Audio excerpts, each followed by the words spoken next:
ವೀಕ್ಷಕರೇ ನಮಸ್ಕಾರ. ಪ್ರಧಾನಿ ನರೇಂದ್ರ ಮೋದಿ ಅವರು ಈ ಬಾರಿ ಪಾಕಿಸ್ತಾನಕ್ಕೆ ಮುಟ್ಟಿ ನೋಡಿಕೊಳ್ಳುವಂತಹ ಒಂದು ಹೊಡೆತ ಕೊಡ್ತಾರೆ. ಪಾಕಿಸ್ತಾನ ಮತ್ತೊಮ್ಮೆ ಭಾರತದತ್ತ ಮುಖ ಮಾಡಲೇಬಾರದು ಅಂತಹ ಒಂದು ಹೊಡೆತ ನೀಡ್ತಾರೆ ಅಂತ ಇಡೀ ದೇಶದ ಜನ ಒಂದು ಕಾತುರತೆಯಿಂದ ಒಂದು ಕುತೂಹಲದಿಂದ ಎದುರು ನೋಡುತ್ತಿದ್ರು. ಯಾಕಂದ್ರೆ ಪೆಹಲ್ಗಾವ್ ಕೃತ್ಯದ ಬಳಿಕ ಭಾರತ ಆಪರೇಷನ್ ಸಿಂಧೂರ್ ಅನ್ನು ಪಾಕಿಸ್ತಾನದ ವಿರುದ್ಧ ಆರಂಭಿಸಿತ್ತು ಮತ್ತು ಶಟದಿ ನಿಂತಹ ಪಾಕಿಸ್ತಾನ ಕೂಡ ಭಾರತದ ವಿರುದ್ಧ ಡ್ರೋನ್ ದಾಳಿಯನ್ನು ಆರಂಭಿಸಿತ್ತು. ಆದರೆ ಪಾಕ್ನಿಂದ ಬಂದಂತಹ ಒಂದು ಆಕ್ರಮಣವನ್ನು ಮತ್ತು ಡ್ರೋನ್ಗಳನ್ನು ಪುಡಿಗಟ್ಟುವಲ್ಲಿ ಭಾರತೀಯ ಸೇನೆ ಯಶಸ್ವಿಯಾಗಿತ್ತು. ಬರೀ 4 ದಿನಕ್ಕೆ ಪಾಕಿಸ್ತಾನ ಭಾರತದ ಕಾರ್ಯಾಚರಣೆಗೆ ಪತರಗುಟ್ಟಿ ಹೋಗಿತ್ತು.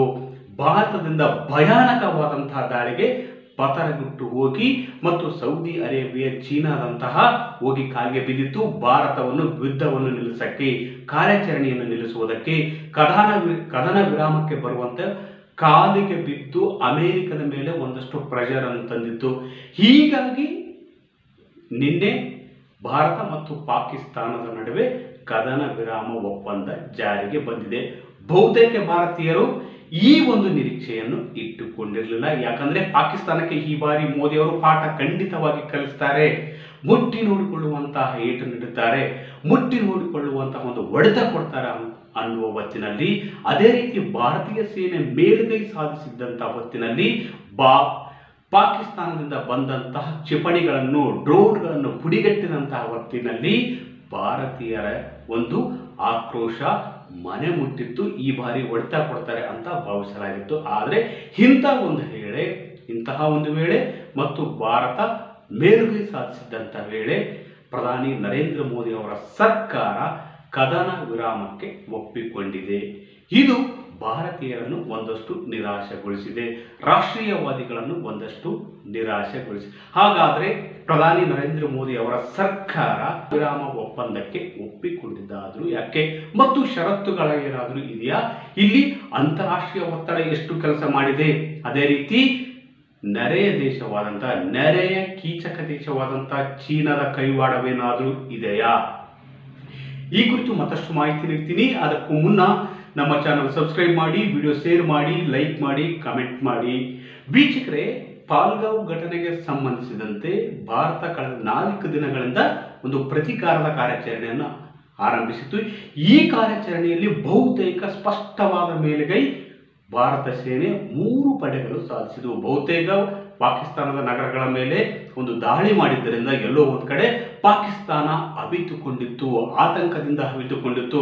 ಮತ್ತೊಂದು ಕಡೆ ಪಾಕಿಸ್ತಾನದಲ್ಲಿ ಬಲೂಚಿ ಬಂಡುಕೋರರು ಕೂಡ ಪಾಕಿಸ್ತಾನದ ವಿರುದ್ಧ ಶೆಟ್ಟಿ ನಿಂತಿದ್ರು. ಹೀಗಾಗಿ ಈ ಬಾರಿ ಬಹುತೇಕ ಪಾಕಿಸ್ತಾನ ಉಡಿಸಾಗುತ್ತೆ ಎಂಬ ಮನೋಭಾವ ಭಾರತೀಯರು ಇಟ್ಟುಕೊಂಡಿದ್ರು.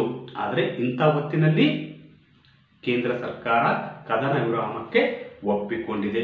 ಪ್ರಮುಖವಾಗಿ 2ರಿಂದ 3 ಕಾರಣಗಳು ಈ ಒಂದು ಕದನ ವಿರಾಮಕ್ಕೆ ಒಪ್ಪಿಕೊಳ್ಳುವುದಕ್ಕೆ ಕಾರಣ ಅಂತ ಹೇಳಲಾಗ್ತದೆ. ಕಾರಣ ಏನಪ್ಪಾ ಅಂದ್ರೆ, ಈಗಾಗಲೇ ಪಾಕಿಸ್ತಾನ ಪ್ರಪಂಚದಲ್ಲಿ ಇದ್ದು ಇಲ್ಲದಂತಿದೆ. ಅದು ಒಂದು ವಿಫಲ ರಾಷ್ಟ್ರವಾಗಿ ಗುರುತಿಸಿಕೊಂಡಿದೆ ಮತ್ತು ಭಯೋತ್ಪಾದಕರನ್ನು ಉತ್ಪಾದನೆ ಮಾಡುವಂತ ರಾಷ್ಟ್ರವಾಗಿ ಗುರುತಿಸಿಕೊಂಡಿದೆ. ಈ ದೇಶದ GDP 0.2ಗಿಂತ ಕೆಳಗಿದೆ. ಅಲ್ಲಿ ಜನರ ಜೀವನ ಸ್ಥಿತಿ ಅಯೋಮಯವಾಗಿದೆ. ಅಷ್ಟೇ ಅಲ್ಲ, ಈ ದೇಶದ ರಾಜಕಾರಣಿಗಳು ಬರೀ ಲೂಟಿ ಹೊಡೆಯುವುದರಲ್ಲಿ ಬಿಜಿಯಾಗಿ ಬೇರೆ ದೇಶದಲ್ಲಿ ಒಂದು ಸಂಪತ್ತನ್ನು ಕ್ರೋಢೀಕರಣ ಮಾಡಿ ವಿದೇಶಗಳಲ್ಲಿ ವಾಸ ಮಾಡ್ತಾರೆ. ಇದರ ಒಂದು ರಾಜಕೀಯ ಪ್ರಜ್ಞೆ ಇಲ್ಲದ ಕಾರಣ ಈ ದೇಶ ಅಧೋಗತಿಗೆ ಹೋಗಿದೆ. ಒಂದು ವೇಳೆ ಈ ಯುದ್ಧದಿಂದ ಪಾಕಿಸ್ತಾನ ಕಳೆದುಕೊಳ್ಳುವುದು ಏನಿಲ್ಲ, ಆದರೆ ಅಪ್ಪಿತಪ್ಪಿ ಪಾಕಿಸ್ತಾನ ಒಂದು ಅಣ್ವಸ್ತ್ರ ದಾಳಿ ಅಂತ ಒಂದು ದುಸ್ಸಾಹಸಕ್ಕೆ ಕೈ ಹಾಕಿದರೆ ಬಹುತೇಕ ಹಾನಿಯಾಗುವುದು ಭಾರತಕ್ಕೆ. ವಿಶ್ವದ 5ನೇ ಆರ್ಥಿಕತೆ ಆಗಿರ್ತಕ್ಕಂಥ ಎಲ್ಲ ರಂಗಗಳಲ್ಲಿ ಮುನ್ನುಗ್ಗಿ ಹೋಗುತ್ತಿರುವ ಒಂದು ಎಲ್ಲ ವಲಯಗಳಿಗೂ ಒಂದು ಚಾಪು ಮೂಡಿಸಿರ್ತಕ್ಕಂಥ ಜಾಗತಿಕ ವೇದಿಕೆಗಳಲ್ಲಿ ಭಾರತ ತನ್ನದೇ ಆದ ಚಾಪು ವರ್ಚಸ್ಸನ್ನು ಮೂಡಿಸುತ್ತಿದೆ. ಮುಂದಿನ ಕೆಲ ವರ್ಷಗಳಲ್ಲಿ ಭಾರತ ಜಗತ್ತಿನ 3ನೇ ಆರ್ಥಿಕ ಶಕ್ತಿಯಾಗಿ ಹೊರಹೊಮ್ಮಲಿದೆ. ಇಂಥ ಒಂದು ಸುಸಂದರ್ಭದಲ್ಲಿ ಭಾರತ ಒಂದು ಎಚ್ಚರಿಕೆಯ ಹೆಜ್ಜೆಯನ್ನಿಟ್ಟಿದೆ. ಹೀಗಾಗಿ ಪ್ರಧಾನಿ ನರೇಂದ್ರ ಮೋದಿ ನೇತೃತ್ವದ ಸರ್ಕಾರ ಕದನ ವಿರಾಮಕ್ಕೆ ಒಪ್ಪಿಕೊಂಡು ಒಂದು ಜವಾಬ್ದಾರಿಯನ್ನು ಮೆರೆದಿದೆ ಅಂತ ಹೇಳಲಾಗ್ತದೆ. ಯಾಕಂದ್ರೆ ಒಂದು ಜವಾಬ್ದಾರಿಯುತ ದೇಶ ಏಕಾಏಕಿ ಯುದ್ಧ ಮಾಡುವುದಕ್ಕೆ ಮುಂದಾಗುವುದಿಲ್ಲ ಮತ್ತು ಅದನ್ನು ಮುಂದುವರಿಸುವುದಕ್ಕೂ ಕೂಡ ಮುಂದಾಗುವುದಿಲ್ಲ. ಅಷ್ಟೇ ಅಲ್ಲ, ಪ್ರಧಾನಿ ನರೇಂದ್ರ ಮೋದಿ ಅವರು ಇತ್ತೀಚಿನ ದಿನಗಳಲ್ಲಿ ಅಂತಾರಾಷ್ಟ್ರೀಯ ವೇದಿಕೆಗಳಲ್ಲಿ ಹೇಳುತ್ತಿರುವ ಒಂದು ಮಾತು ಏನಪ್ಪ ಅಂದ್ರೆ, ಇದು ಯುದ್ಧಕ್ಕೆ ಸಕಾಲವಲ್ಲ. ಹೀಗಾಗಿ ಯಾರು ಕೂಡ ಯುದ್ಧ ಮಾಡಬಾರದು, ಶಾಂತಿಯಿಂದ ಸಹನೆಯಿಂದ ವರ್ತಿಸಬೇಕು ಅಂತ ಪದೇ ಪದೇ ಒಂದು ಸಲಹೆಯನ್ನು ಕೊಡ್ತಾರೆ. ಅದು ಉಕ್ರೇನ್ ಮತ್ತು ರಷ್ಯಾ ಸಂಬಂಧಪಟ್ಟ ಯುದ್ಧ ಆಗಲಿ ಮತ್ತು ಇನ್ಯಾವುದೇ ದೇಶಗಳ ನಡುವೆ ನಡೆದಿರ್ತಕ್ಕಂಥ ಯುದ್ಧ ಆಗಿರಲಿ, ಮೋದಿ ಅವರ ಈ ಸಲಹೆ. ಹಾಗಾಗಿ ಇಂತಹ ಸಲಹೆಯನ್ನು ನೀಡುತ್ತಿರುವ ಮೋದಿ ಅವರು ದಿಢೀರ್ನಂತ ಇಂಥ ಒಂದು ಕ್ರಮಕ್ಕೆ ಮುಂದಾಗಿರುವುದು ಕೂಡ ಒಂದಷ್ಟು ಕುತೂಹಲ ಮೂಡಿಸಿರ್ತಕ್ಕಂಥ ಅಂಶ. ಎರಡನೇ ಕಾರಣ ಏನಪ್ಪ ಅಂದರೆ, ಬಹುಶಃ ಚೀನಾ ಈ ಪಾಕಿಸ್ತಾನವನ್ನು ಪ್ರೇರೇಪಿಸಿ ಭಾರತವನ್ನು ಯುದ್ಧಕ್ಕೆಳೆಯುವ ಒಂದು ಕುತಂತ್ರದ ಭಾಗವಾಗಿ, ಟ್ರ್ಯಾಪ್ನ ಭಾಗವಾಗಿ ಪಾಕಿಸ್ತಾನ ಈಗ ಆಡುತ್ತಿದೆ. ಉಗ್ರರನ್ನು ಚೂಬಿಟ್ಟು ಭಾರತದ ರಕ್ಷಣಾ ವ್ಯವಸ್ಥೆಯ ತಾಕತ್ತನ್ನು ನೋಡುವ ಸಲುವಾಗಿ ಚೀನಾ ಇಂಥದ್ದೊಂದು ಆಟ ಆಡುತ್ತಿದೆ. ಅಷ್ಟೇ ಅಲ್ಲ, ಉಗ್ರದಾಳಿ ಮತ್ತು ಎರಡು ದೇಶಗಳ ನಡುವೆ ಒಂದು ಜಗಳವನ್ನು, ಕಂದಕವನ್ನು, ಯುದ್ಧವನ್ನು ಸೃಷ್ಟಿ ಮಾಡುವ ಮೂಲಕ ಬಹುತೇಕ ಭಾರತದ ಹೆಸರು ಕೆಡಿಸಿ ಮತ್ತು ಭಾರತ ಹೂಡಿಕೆಗೆ ಒಂದು ಸೂಕ್ತವಾದ ಸ್ಥಳವಲ್ಲ ಅಂತ ಬಿಂಬಿಸಿ ಅಂತಾರಾಷ್ಟ್ರೀಯ ಮಟ್ಟದ ದೊಡ್ಡ ದೊಡ್ಡ ಕಂಪನಿಗಳನ್ನು ತನ್ನತ್ತ ಸೆಳೆಯುವುದು, ಭಾರತದ ಹೆಸರನ್ನು ಕೆಡಿಸುವುದು, ಇಂಥ ದುರ್ಬುದ್ಧಿ ತೋರಿದೆ ಅಂತ ಹೇಳಲಾಗ್ತದೆ. ಚೀನಾ ಟ್ರ್ಯಾಪ್ನಿಂದಾಗಿ ಪಾಕಿಸ್ತಾನ ಭಾರತದ ವಿರುದ್ಧ ಕಾಲಕ್ಕೆದುರಿ ಜಗಳಕ್ಕೆ ಬರುತ್ತದೆ. ಚೀನಾಕ್ಕೆ ಬೇಕಿರುವುದು ಇವತ್ತು ಭಾರತ ಚೀನಾದ ಪ್ರತಿಸ್ಪರ್ಧಿಯಾಗಿದೆ. ಜಾಗತಿಕ ರಂಗಗಳಲ್ಲಿ ಭಾರತಕ್ಕೆ ಒಂದು ಒಳ್ಳೆ ವರ್ಚಸ್ಸು ಬಂದಿದೆ. ಈ ಹೆಸರನ್ನು ಕೆಡಿಸಬೇಕಂದ್ರೆ ಇಲ್ಲಿರ್ತಕ್ಕಂಥ ದೊಡ್ಡ ದೊಡ್ಡ ಉದ್ಯಮಗಳನ್ನು, ವಿದೇಶಿ ಉದ್ಯಮಗಳನ್ನು ತನ್ನತ್ತ ಸೆಳೆಯುವುದು ಮತ್ತು ಭಾರತದತ್ತ ಬರ್ತಕ್ಕಂಥ ಸಂಸ್ಥೆಗಳಿಗೆ ತಾನು ಒಂದು ರೆಡ್ ಕಾರ್ಪೆಟ್ ಹಾಕಿ ಕರೆಯುವ ಒಂದು ನಿಟ್ಟಿನಲ್ಲಿ ಪಾಕಿಸ್ತಾನವನ್ನು ಎತ್ತಿ ಕಟ್ಟಿ ಭಾರತದ ಮೇಲೆ ಚೂ ಬಿಟ್ಟಿದೆ ಅಂತ ಹೇಳಲಾಗ್ತದೆ.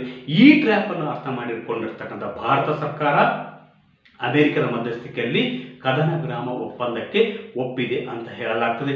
ಇನ್ನು ವಿಶೇಷ ಏನಪ್ಪಾ ಅಂದ್ರೆ, ಸುಮ್ಮನೆ ಈ ಕದನ ವಿರಾಮವನ್ನು ಭಾರತ ಸರ್ಕಾರ, ಪ್ರಧಾನಿ ನರೇಂದ್ರ ಮೋದಿ ಹಾಗೂ ಇಡೀ ಸಚಿವ ಸಂಪುಟ ಪ್ರಧಾನಿ ನರೇಂದ್ರ ಮೋದಿ ಅವರು ಒಪ್ಪಿಕೊಂಡಿಲ್ಲ. ಈ ಬಾರಿ ಒಂದು ಭಾರತ ಷರತ್ತು ವಿಧಿಸಿದೆ ಅಂತ ಹೇಳಲಾಗ್ತದೆ. ಏನಪ್ಪಾ ಅದು ಷರತ್ತು ಅಂದ್ರೆ, ಒಂದು ವೇಳೆ ಪಾಕಿಸ್ತಾನ ಒಂದು ಸಣ್ಣ ದಾಳಿ ಮಾಡಿದರೂ ಕೂಡ ನಾವು ಅದನ್ನು ಯುದ್ಧವಾಗಿ ಪರಿಭಾವಿಸುತ್ತೇವೆ ಮತ್ತು ಯುದ್ಧವಾಗಿ ಪರಿಗಣಿಸಿ ನಾವು ಯಾವುದೇ ಪ್ರತಿಕಾರಕ್ಕೂ ಮುಂದಾಗುತ್ತೇವೆ ಎಂಬ ಷರತ್ತಿನ ಮೇಲೆ ಈ ಕದನ ವಿರಾಮ ಒಪ್ಪಂದ ನಡೆದಿದೆ ಅಂತ ಹೇಳಲಾಗ್ತದೆ. ಒಟ್ಟಾರೆಯಾಗಿ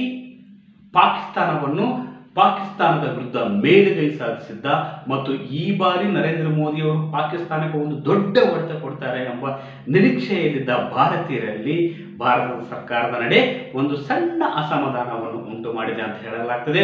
ಒಟ್ಟಾರೆಯಾಗಿ ಹೇಳಬೇಕಂದ್ರೆ, ಕೇಂದ್ರ ಸರ್ಕಾರದ ನಡೆ ದೂರಲ್ಲಿ ದೇಶದ ಹಿತದೃಷ್ಟಿಗೆ ಮಹತ್ವ ಕೊಟ್ಟು ಮುಂದಿನ ದಿನಗಳಲ್ಲಿ ದೇಶ ಕಟ್ಟುವ ನಿಟ್ಟಿನಲ್ಲಿ ಮತ್ತು ಜಾಗತಿಕವಾಗಿ ಪ್ರಭಾವಿಯಾಗಿರ್ತಕ್ಕಂಥ ದೇಶ ಮುಂದಿನ ತನ್ನ ಗುರಿಯನ್ನು ಸಾಧಿಸುವ ನಿಟ್ಟಿನಲ್ಲಿ ಈ ಯುದ್ಧವನ್ನು ಕಡೆಗಣಿಸಿ, ಯುದ್ಧದಿಂದ ಜೀವಹಾನಿ, ಪ್ರಾಣಹಾನಿ, ಆಸ್ತಿ ಹಾನಿ, ಬಹುತೇಕ ಹಾನಿ ಆಗ್ತದೆ. ಹೀಗಾಗಿ ಒಂದು ಯುದ್ಧ ಉಂಟಾದರೆ ಒಂದು ದೇಶ ಕನಿಷ್ಠ 10 ರಿಂದ 15 ವರ್ಷ ಹಿಂದಕ್ಕೆ ಹೋಗ್ತದೆ.